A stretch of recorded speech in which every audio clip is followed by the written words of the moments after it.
كانت التحريات قد أكدت وجوده بمنزل بمنطقة نهية وبحوزته أسلحة استولى عليها من قسم شرطة كرداسة.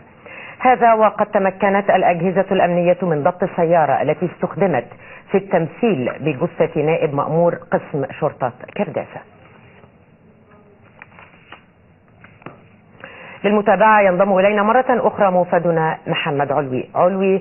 يعني حدثنا عن المشهد الآن، إلى أين وصلتم؟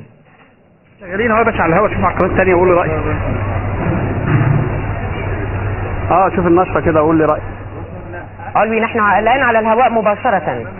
انا اللي شغال يا باشا. احنا اتاكدنا منين ان الكاب ده بتاع المقدم ابو. يلا سلام.